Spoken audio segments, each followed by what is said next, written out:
guys, welcome back. This is part 2 of our Genesis Bible recap Bible lessons. So I have 5 more lessons for you guys out of Genesis chapters 21 through 50 all the way to the end of the book.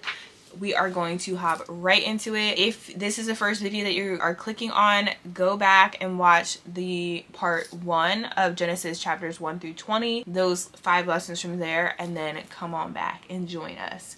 We're gonna get right into it. Thank you guys for tuning in. I hope that you enjoyed part 1. Now let's get into part 2. I'm very excited. So excuse me if you hear my daughter being loud in the background. Mom life. Lesson number 1, favoritism and family struggles have consequences. And woo, I'm telling you, reading Genesis, I was like, there is just so much going on. Like, this is insane. But you can see how in today's world, like, some of these things happen. Not to like the extent, but a lot of things happen, and it just makes it make more sense. So in Genesis chapters 25, verse 19, we learn about the birth of Jacob and Esau. So Rebecca was unable to have children. Isaac prayed on her behalf, and then God blessed them with twins. And these twins were Jacob and Esau. So in verse 22, it starts off by saying, "But the children inside her struggled with each other. And she said, 'Why is this happening to me?' So she went to inquire of the Lord, and the Lord said to her, 'Two nations are in your womb. 2 peoples will come from you and be separated. One people will be stronger than the other, and the older will serve the younger.'" So in this day and age, like, that was not, considered the normal. Usually the first child would get everything, but God was telling them already that the younger one is going to be the one who, is being served or being elevated. And that is kind of like a showing of the upside down kingdom. Like, things aren't how other people may think that they are, or think that they, things aren't how they are, like, in the world, or like what is accepted in society. So even before their births, this signified that Jacob and Esau were battling each other. God told Rebecca the older son would serve the younger. And in verse 27, when the boys grew up, Esau became an expert hunter and outdoorsman, but Jacob was a quiet man who stayed at home. Isaac loved Esau because he had a taste for the wild game, but Rebecca loved Jacob. So right there in that verse, it already shows you that they chose a favorite, and choosing favorites and doing all that creates kind of a strife between siblings, and it has an impact, and it's a negative impact. And all throughout the rest of this story, you kind of see Esau and Jacob kind of going after each other, which is a great symbol of like what they were doing in the womb. They were already going at it in the womb. Now they're here and they're going at it, and then later on they're gonna have 2 separate nations that are going at it. So Jacob's name meant he strives or he deceives. He grasps the heel, because after, in verse 25, it says, "The first one came out red looking, covered with hair like a fur coat, and they named him Esau. After this, his brother came out grasping Esau's heel with his hand, so he was named Jacob." They get into this thing where Jacob tries to get Esau to sell him his birthright, which he ends up doing it. And it's so funny because he sells his birthright for some bread and stew. He was so hungry, apparently, he thought it was just, fine to sell his birthright. So Esau ended up giving his inheritance to Jacob in exchange for a bowl of food. The lesson of that, Esau settled for temporary satisfaction over hanging on to something more valuable and more spiritually valuable.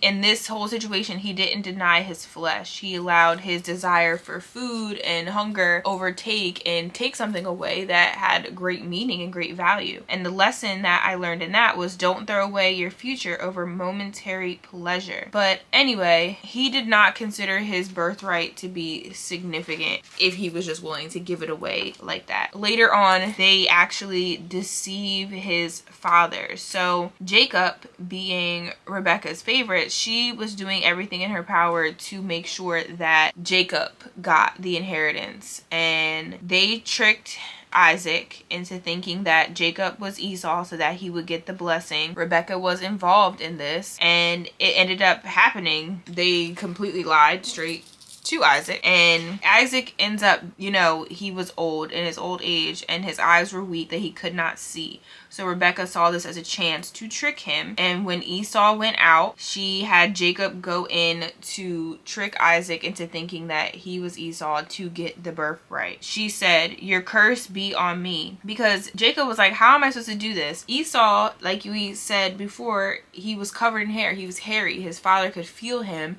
and feel that it wasn't him, and then he would know they were lying and it was Jacob. So he says in chapter 27 verse 12, "Suppose my father touches me, then I will be revealed to him as a deceiver and bring a curse rather than a blessing on myself." So Jacob knew. He was like, this is not going to work out. But Rebecca said, "Your curse be on me, my son. Just obey me and go get them for me." So he went, she told him to go get 2 young goats and bring them to her. She made food for Isaac, and then she put the skins of the young goat on his hand and the smooth part of his neck, so that when Jacob went to Isaac and he asked Jacob to touch out, because he was like, you don't sound like he's like, you know, he was like, how do I know who you are? So he asked, let me just read it. So when he came to his father, he said, "My father." And he answered, "Here I am. Who are you, my son?" Jacob replied to his father, "I am Esau, your firstborn. I have done as you told me. Please sit up and eat some of my game so that you may bless me." But Isaac said to his son, "How did you ever find it so quickly, my son?" He replied, "Because the Lord your God made it happen for me." Then Isaac said to Jacob, "Please come closer so I can touch you, my son. Are you really my son Esau or not?" So Jacob came closer to his father Isaac. When he touched him, he said, "The voice is the voice of Jacob, but the hands are the hands of Esau." He did not recognize him because his hands were hairy like those of his brothers, like his brother Esau. So he blessed him. And he asked again, "Are you really my son Esau?" Jacob replied, "I am." Then he said, "Bring it closer to me and let me eat some of my son's game so that I can bless you." Jacob brought it closer to him, and he ate, and he brought him wine, and he drank. Then his father Isaac said to him, "Please come closer and kiss me, my son." So he came closer and kissed him. When Isaac smelled his clothes, he blessed him and said, "Ah, the smell of my son is like the smell of a field that the Lord has blessed." So they tricked this man into giving Jacob the blessing. Isaac asked Jacob if he was really Esau 3 times. And without his hesitation, Jacob assured him. So he was just lying. But his mama sent him to do that. So with the blessing, that's basically like the story that I just wanted to point out, because it was just like she wanted him to have this birthright so much that she did all these little things to ensure that he got them. And Rebecca favored Jacob over Esau. Then later down the line, Jacob had sons, and Jacob ended up favoring Joseph over all of his sons. So you can see like the breakdown of like generational trauma, generational curses, generational patterns, because what happened to him, he brought into his family. And it just shows you like the deception and the effects of deception and family division, and it leads to basically the same thing. Like I said, the generational trauma. Jacob ends up, you know, having a whole situation with Leah and Rachel, and their father tricked him. So it's like you reap what you sow, because he tricked his father into thinking that he was Esau. Later down the road, he got tricked as well in the same kind of way. So be careful what you do. And generational trauma and curses are real, but that just pointed out like how favoritism and all that kind of stuff can cause family division and strife. So lesson number 2 is the God who sees. This is the introduction to El-Roi. So this was about Hagar when she was being rejected. We talked about it in part 1, how Sarah did not want to wait on God, and she took matters into her own hands and used her servant Hagar to get a son. So she ends up mistreating Hagar, and you know, Hagar runs away and she feels rejected. She's wandering around this wilderness, like doesn't know what to do. She's with her son, and God met her in this place that she was in. So I want to go back to 21. So she went with her son. She sat at a distance and she wept loudly. God heard the boy crying, and the angel of God called to Hagar from heaven and said to her, "What's wrong, Hagar? Don't be afraid, for God has heard the boy crying from the place where he is. Get up, help the boy, and grasp his hand, for I will make him a great nation. Then God opened her eyes, and she saw a well. So she went and filled the water skin and gave the boy a drink. God was with the boy, and he grew. He settled in the wilderness and became an archer. God heard Ishmael and provided for them a well, meeting their physical needs in this time. And this was after Sarah had Isaac. So after they, still had tension between... There's so much, y'all. There's so much to explain. So after Sarah and Abraham had Isaac, there was still issues between the women. Sarah and Hagar just still couldn't get along. Chapter 21 verse 9, but Sarah saw the son mocking, the one Hagar the Egyptian had brought to Abraham. So she said to Abraham, drive out this slave with her son, for the son of this slave will not be a co-heir with my son Isaac. This was very distressing to Abraham because of his son. God said to Abraham, do not be distressed about the boy and about your slave. Whatever Sarah says to you, listen to her, because your offspring will be traced through Isaac, and I will also make a nation of the slave's son because he is your offspring. So they just still couldn't. Sarah was still not, she was still operating in her emotions and feelings, and there was still tension between them, that she was still there. So Sarah saw Ishmael as a threat to Isaac's inheritance, so she wanted them sent away. So they were in the wilderness yet again at a different point. So the first time that Hagar ran away, she was met by God, and God told her to go back and promised her he would bless his family. Then went back, and then later on, after Sarah had Isaac, same thing, tension. Sarah didn't want her in the house, kicked her out. God still met her and her son and provided for them. So basically the overall story is, no matter what they were going through, when they were down and defeated and in distress and in a time where they felt alone,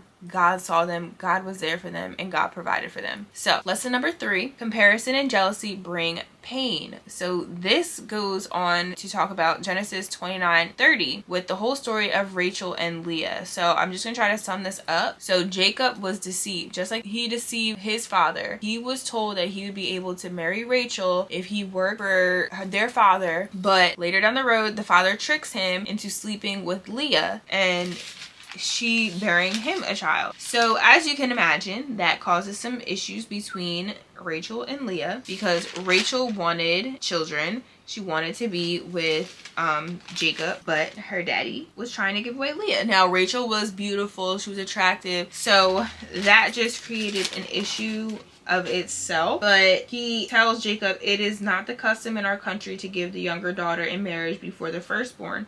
So he tricked him and he gave him Leah. So after working those 7 years, then they both ended up being with Jacob. The dad ended up giving them both, and he had to commit to working 7 years as well, but he got both sisters, and then he also got their slaves. So this became like a competition of just who is popping out the most babies, who is, they just turned it into a competition. So it caused years of heartache. It also caused them to kind of idolize things. So Leah longed for love and Rachel longed for children. They both really felt like they lacked something. They lacked this love or the, having a child. Rachel envied Leah, and we can see that in Genesis 30 verse 1 when she says, when Rachel saw that she was not bearing Jacob any children, she envied her sister. Give me sons or I will die, she said to Jacob. So she was like just totally upset. Then Leah just wanted love. She wanted Jacob to love her, and we see that in Genesis 29 verse 32 and 34. Leah conceived, gave birth to a son, and named him Reuben, for she said, the Lord has seen my affliction.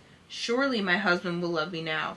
She thought that just because she had his son or his child that he was going to love her. She conceived again and gave birth to a son and said, the Lord heard that I am neglected and has given me this son also. So she named him Simeon. She conceived again, gave birth to a son, and at last my husband will become attached to me because I have borne 3 sons for him. Therefore she named him Levi. And she conceived again, gave birth to a son, and said, this time I will praise the Lord. Therefore she named him Judah. Then Leah stopped having children. She had child after child after child, thinking that this man was going to love her because she was bearing him children. But it wasn't until the end where she really focused, and I wrote, her marital circumstance hadn't changed, but she chose to praise God despite her challenges. She was striving so hard for his love, but it wasn't until she had a shift in her focus, where she sought God and praised God, that she got this peace, that she was, you know, this is what she was lacking, the peace. And their whole story, like, you guys have to read Genesis. It's so long, and there's so much you can take out of it. But comparison blinds us to our blessings and makes us think that others have it better. They competed with themselves. They competed using their servants to have children for him. It was just like an ongoing battle, and it was all because of comparison and jealousy. So I put Rachel and Leah competed for Jacob's attention. It began a race to have children. All their sons' names like had meanings. That's another thing that was nice to see. And I think that's the main point that I wanted to show you guys in that aspect. So lesson number 4, God can use hardships to position you for purpose. And that is all about Joseph and everything that he went through in Genesis 37 to 50. His suffering, his brothers trying to kill him. They, you know, didn't end up killing him, but they sent him off to slavery. They sold him to be a slave. And he just went through so much, but it all was for a reason and a purpose, because his whole journey led to him saving the lives of others throughout the time of famine. And it was all because, maybe we'll do a little video about Joseph. Joseph had a lot of stuff, but he had this dream that he told his brothers and his dad about them bowing down to him, and they were angry about that, so they sold him into slavery. And you know, he had a period of time where he was in jail. There was other people in jail with him. They had dreams. He, you know, told them about these dreams, and he told the one guy, don't forget about me, like, when you get out. And the guy got out, forgot about him, did not tell anyone about him, like he had said that he would. But later on, when I believe it was Pharaoh had a dream and didn't understand what it meant, the guy who was in prison with Joseph remembered Joseph and then told him, like, oh, well, there's this man Joseph down there who interpreted my dream, and he was right. So he gets pulled out to interpret Pharaoh's dream. It is right, and then he becomes elevated and, you know, put into the position that he was in to be able to help and save others, including his brothers. And in the end, his brothers come to him and they don't recognize him at first, and Joseph pulls them aside and tells them, like, you know, I'm Joseph, like, hey. The whole moral of the story is, you know, Joseph had to endure some hard times. He had to endure a season of suffering for sure, and it probably was nothing that he expected and that he wanted to go through, but he suffered well, and, you know, he stayed in the right mind throughout his suffering. But although he faced such a hard season, he still came out, and God got the glory, and, you know, he saved people. So painful seasons serve a greater purpose when entrusted to God. So although we might not understand why things happen to us, they're for a reason. Lastly, we have lesson number 5, forgiveness leads to freedom. And that is just talking about the end of, you know, Joseph's story when he is reunited with his brothers again, and they realize who he is, and he forgives them. So it talks about that in Genesis 45, and then it talks about it, like, the whole story in Genesis 45. He reveals his identity to his brothers. He asks for them to bring his father, and then chapter 50 verses 15 through 21 is what I'm gonna read. So it's about him forgiving his brothers. When Joseph's brothers saw that their father was dead, they said to one another, if Joseph is holding a grudge against us, he will certainly repay us for all the suffering we caused him. So when their dad had died, his brothers were scared now that his dad was gone, that Joseph was gonna, like, retaliate against him in some way, because, you know, they lied and they did what they did to him. So they sent this message to Joseph. Before he died, your father gave a command. Say this to Joseph. Please forgive your brother's transgression and their sin, the suffering they caused you. Therefore, please forgive the transgression of the servants of the God of your father. Joseph wept when their message came to him. His brothers also came to him, bowed down before him, and said, we are your slaves. But Joseph said to them, don't be afraid. Am I in the place of God? You planned evil against me. God planned it for good, to bring about the present result, the survival of many people. Y'all, that's my verse. Therefore, don't be afraid. I will take care of you and your children. And he comforted them and spoke kindly to them. And I wrote in here, wow, forgiving your enemies or those who do wrong against you. How powerful it was. Through their sinful actions, God was doing something bigger than they were. Like, God had his hand on the whole situation. Joseph's detours were part of God's providential plan, and it is just amazing to see. Like, he said, am I in the place of God? So he knows that vengeance belongs to God. We are in no way supposed to be taking matters into our own hands and seeking revenge against people, harping on, you know, what they did to us and not forgiving others. Because who are we not to forgive when God forgives us every day? We fall short, we mess up, we're not perfect, and yet he still forgives us. So this ending just shows like the power of forgiving. And an unforgiving heart hurts us the most. And I've learned that in my own life. But God's destiny for us will always bring blessing and benefits to others. And when we experience evil, we must look for God, who is able to bring about incredible good. So like he said in Genesis 50 verse 20, what you meant for evil, God meant for good. So Joseph forgives his brothers. He chooses grace over revenge. And it just overall points out to us that holding on to past wounds and unforgiveness keeps us stuck. But forgiveness truly brings us freedom and healing. So that is all that I have for you guys. Maybe like down the road we'll have to do like stories, because I couldn't even tell y'all everything that happened because it was too much, and this video would be like days and days and days long. So it's like you kind of have to dissect everything and do each story separately, or like pick out a separate theme. So if there's anything that you guys want like more reiterated or like a video on, let me know and I can come up with something that is just like tailored to that. Because I tried to give you guys like a gist or a summary if you have not read these books before. I mean these chapters before, or Genesis at all. But it is hard because Genesis has a lot. So I just want to say thank you guys for watching this video. This was the Bible recap part 2 of the book of Genesis for verses 21 through 50. I have been using the Bible recap book for reading the Bible in a year, as you guys know. So I did answer all those questions, but I just wanted to share with you guys that this is the resource that I'm using to go along with my reading. And then I have just my Christian Standard Bible, note-taking Bible that I use to write all my notes in. And then I use the Tony Evans Bible commentary for, you know, expounding in, so I can have a better understanding of what I'm reading. All that is linked down below. Thank you guys for watching. Stay tuned. There will be a recap for the book of Exodus next that I am working on, and I'll decide like how many parts that's going to be. But let me know if you guys like these little lessons. What was your favorite lesson?